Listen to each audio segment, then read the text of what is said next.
প্রথমেই সবাইকে জানাই শুভ স্বাধীনতা দিবস। আচ্ছা, আপনারাই বলুন তো, স্বাধীনতার এতগুলো বছর কেটে যাওয়ার পরেও আমরা কি সত্যি স্বাধীন হয়েছি? বিশেষ করে আমরা মেয়েরা কি সত্যি স্বাধীন হয়েছি? 9 আগস্ট 2024 আরজি কর মেডিকেল কলেজে যে মর্মান্তিক দুর্ঘটনা ঘটেছে, ডক্টর মৌমিতাকে যে খুন করা হয়েছে এবং তাকে ধর্ষণ করা হয়েছে, এটা নিয়ে কি আমরা সত্যি বিচার পেয়েছি, না আদতেও আমরা বিচারটা পাবো? এটাই আমার প্রশ্ন। তাহলে আমি কি করে বলবো আমাদের এই দেশ স্বাধীন? আজকের এই ব্লগটা আবারও একটা শপিং রিলেটেড ব্লগ হতে চলেছে। চলো ভিডিওটা শুরু করি। প্রথমেই আমরা লাঞ্চটা সেরে নিলাম। তোমরা জানো যে শপিং করার আগে আমরা একটু লাঞ্চটা সেরে নিই। আজকে একটা থালি নিয়েছিলাম, কাতলা থালি। কাতলা মাছ তো ছিল, তার সাথে ডাল ছিল, মোচার তরকারি ছিল, শুক্তো ছিল, স্যালাড ছিল, আর লাস্টে আমি একটা স্ট্রবেরি মিল্কশেক নিয়েছিলাম। আসলে তোমরা যারা আমার ভিডিওটা দেখো তারা জেনে থাকবে যে আমি মিল্কশেক খেতে কতটা পছন্দ করি। এরপর আমরা বেরিয়ে পড়লাম, আর তোমরা রাস্তাটা দেখে কি বুঝতে পারছো আমরা কিন্তু গড়িয়াহাট ক্রস করছি। আজকে আমাদের ডেস্টিনেশন গড়িয়াহাট ছিল না, কি ছিল সেটা চলো আগে তোমাদেরকে জানাচ্ছি। আমরা কালীঘাট মেট্রো স্টেশন থেকে চলে এলাম শ্যামবাজার মেট্রো স্টেশন। আর সেই শ্যামবাজার মেট্রো স্টেশন যেখানেই আছে আরজি কর মেডিকেল কলেজ। 1 নম্বর গেট থেকে বেরোলেই হাতিবাগান, আর 2 নম্বর গেট থেকে বেরোলেই কিন্তু মেডিকেল কলেজটা। আমরা যেহেতু হাতিবাগান যাচ্ছি আজকে, তাই 1 নম্বর গেট থেকেই বেরোলাম।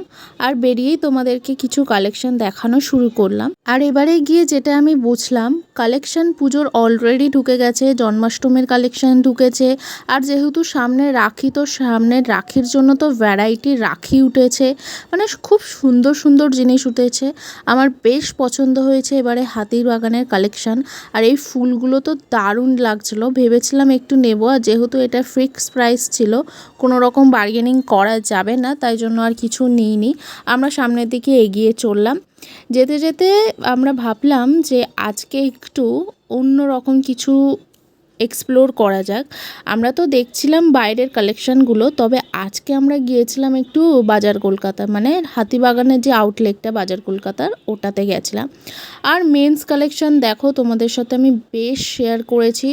খুবই সুন্দর সুন্দর কালেকশান। আমার এই আউটলেটটা জাস্ট এক কথায় অসাধারণ লেগেছে। অভি এখান থেকে একটা টি শার্ট নিয়েছে, যেটা তো তোমাদের সাথে আমি পরে শেয়ার করে দেবো। আর এখন দেখো তোমাদেরকে কালেকশান দেখাচ্ছি, তোমরা দেখো এক্সে বারকার এক একটা কালেকশান এক এক রকমভাবে সুন্দর। জিন্স কালেকশান আছে, অনেক অনেক প্রচুর প্রচুর কালেকশান আছে। আমরা আজকে মেন্স আর ওমেন্স কালেকশানটাই দেখেছি, কিডস কালেকশানটা দেখিনি। আর এই যে হোয়াইট শার্টগুলো দেখছো, এরই মধ্যে অভি একটা নিয়েছে, তবে কোনটা নিয়েছে সেটা তোমাদেরকে পরে জানাবো। এবার চলো শপিং মলে গেছি, মিরার সেলফিটা অবশ্যই একটা বানতা হে, তো তাই জন্য ভিডিও নিয়ে নিয়েছি, আবার ছবিও নিয়ে নিয়েছি, যেটা তোমরা থাম্বনেলে দেখলে। এখানে অভি ট্রায়াল করছিল, তাই ভাবলাম তোমাদেরকে একটু ঘুরিয়ে ঘুরিয়ে দেখাই। তবে বাজার কলকাতাতে না ওমেন্স কালেকশানে বেশি আর কি কালেকশান শেয়ার করতে দিচ্ছিল না, বলছিল ভিডিও বা ছবি তোলা দেখানো বারণ। তাও আমি লুকিয়ে জুড়িয়ে যেইটুকুনি করেছি। ওমেন্স কালেকশানও জাস্ট ওয়াও, এত সুন্দর সুন্দর কালেকশান এসছে। আমি এখান থেকে নিজের জন্য একটা 1 পিস নিয়েছি, মানে খুবই সুন্দর। 249 থেকে টি শার্ট শুরু, এমনকি 199 থেকেও টি শার্ট শুরু। প্রচুর সুন্দর সুন্দর কালেকশান। এই আউটলেটটা তোমরা অবশ্যই একবার ভিজিট করো, আশা করছি তোমাদের ভালো লাগবে।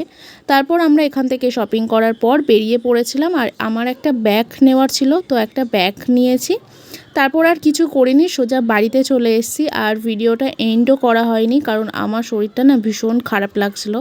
তাই আমি বলছি আজকের ভিডিওটা এত দূরই। তোমাদের যদি ভালো লেগে থাকে প্লিজ লাইক শেয়ার কমেন্ট করে দিও।